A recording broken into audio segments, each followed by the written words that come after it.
Hello' guys, যথেষ্ট ভাল খবৰ দেখা পাইছে। বহুতো পদ ওলাইছে।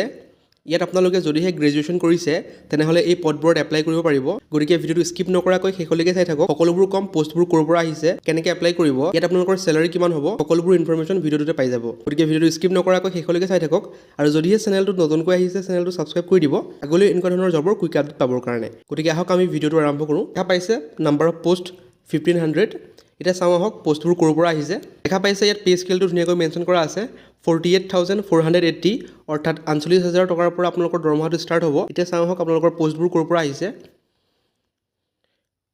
দেখা পাইছে পোষ্টবোৰ আহিছে ষ্টেট বেংক অফ ইণ্ডিয়াৰ ফালৰ পৰা। Name of the post PO বুলি কয় যোনটো প্ৰবেশ্যনাৰী অফিচাৰ। ইয়াৰ কাৰণে টোটেল পোষ্ট আছে 1500। যদি আপোনালোকে গ্ৰেজুৱেশ্যন কৰিছে তেনেহ'লে এই পোষ্টবোৰত আপোনালোকে এপ্লাই কৰিব পাৰিব। এজ লিমিট দিয়া আছে 21ৰ পৰা 30 বছৰ অৰ্থাৎ 21ৰ পৰা 30 বছৰ বয়সলৈকে আপোনালোকে এই পদবোৰত এপ্লাই কৰিব পাৰিব। এপ্লিকেশ্যন ফিজ 750 টকা। তাৰ লগতে এপ্লিকেশ্যন ষ্টাৰ্ট ডেট 18 জুন আৰু লাষ্ট ডেট হৈছে 8 জুলাইলৈকে। চাওঁ আহক প্ৰচেছবোৰ কেনেকুৱা ধৰণৰ হয়। নেম অফ দ্য পোষ্ট মই ক'লোৱেই যে প্ৰবেশ্যনাৰী অফিচাৰ। ইয়াৰ কাৰণে আপোনালোকৰ 1500 পোষ্ট আছে আৰু কেটেগৰী ৱাইজ সকলোবোৰ ভাগ কৰি দিয়া আছে কোনটো কেটেগৰীত কিমানটা পোষ্ট আহিছে। দেখা পাইছে SC ৰ কাৰণে ৰিজাৰ্ভ আছে 234টা, ST কাৰণে 144, OBC কাৰণে 390, EWS ৰ কাৰণে 144 আৰু জেনেৰেলৰ কাৰণে 588টা পোষ্ট ইয়াত দিয়া আছে। দেখা পাইছে অসমৰ কাৰণে এক্সাম চেণ্টাৰবোৰ দিয়া আছে ডিব্ৰুগড়, গুৱাহাটী, যোৰহাট, শিলচৰ আৰু তেজপুৰ। এইকেইটা চেণ্টাৰত আপোনালোকে এক্সামবোৰ দিব লাগিব। পে স্কেলটো মই ক'লোৱেই যে 48,000 টকাৰ পৰা ষ্টাৰ্ট হ'ব আপোনালোকৰ দৰমহা। এতিয়া চাওঁ আহক ইলিজিবিলিটি ক্ৰাইটেৰিয়া। এজ লিমিটটো গম পায় আপোনালোকে 21ৰ পৰা 30 বছৰ। যিহেতু বেংকৰ এক্সাম হয় গতিকে বেংকৰ এজটো 30লৈকে থাকে মেক্সিমাম। ইয়াত আপোনালোকে এজ ৰিলেক্সেশ্যন পাব।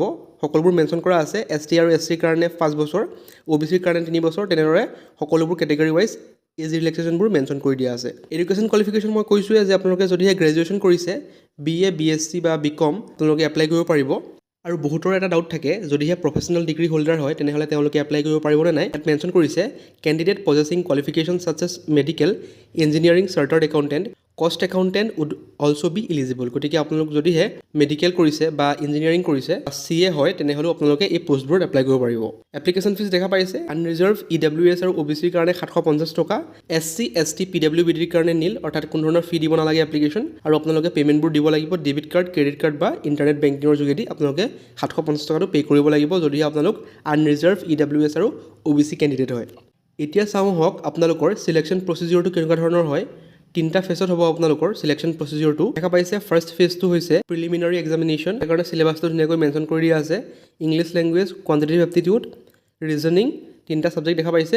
নাম্বাৰ অফ কুৱেশ্যন দেখা পাইছে ইংলিছ লেংগুৱেজৰ কাৰণে 40, কোৱান্টিটেটিভ এপ্টিটিউডৰ কাৰণে 30, ৰিজনিং এবিলিটিৰ কাৰণে 30। আৰু ইয়াত ডিউৰেশ্যন দিয়া আছে 20 মিনিটছকৈ প্ৰতিটোতে। আৰু টোটেল কুৱেশ্যন হ'ব 100টা আৰু ডিউৰেশ্যন থাকিব 60 মিনিটছ। 60 মিনিটৰ ভিতৰত আপোনালোকে সকলোবোৰ কুৱেশ্যন কৰি হোৱাব লাগিব।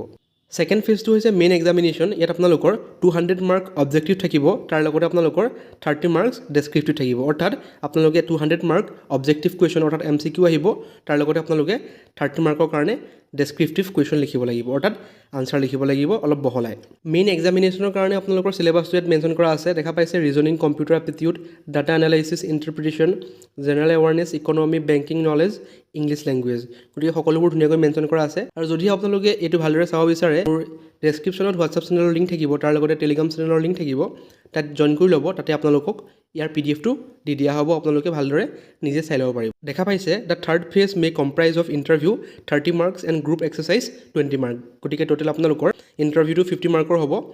30 মাৰ্ক ইণ্টাৰভিউ আৰু 20 মাৰ্ক থাকিব গ্ৰুপ এক্সাৰচাইজেছ। যদিহে আপোনালোকে ইণ্টাৰভিউটো কোৱালিফাই কৰে তেনেহ'লে আপোনালোকক ফাইনেল চিলেকশ্যন কৰা হ'ব। গতিকে এইটোৱে আছিল চিলেকশ্যন প্ৰচিডিউৰ। আৰু দেখা পাইছে ইয়াত ষ্টাৰ্ট ডেটটো 18 জুনৰ পৰা দিয়া আছে আৰু লাষ্ট ডেটটো ইয়াত মেনশ্যন কৰা আছে 8 জুলাই।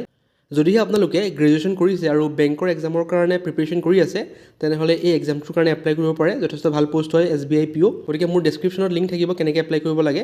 তাত ক্লিক কৰিলে আপোনালোকে ডাইৰেক্ট SBI যোনটো কেৰিয়াৰ ৱেবছাইট হয় তাত যাবগৈ আৰু তাৰ পৰা আপোনালোকে এপ্লাই কৰিব পাৰিব।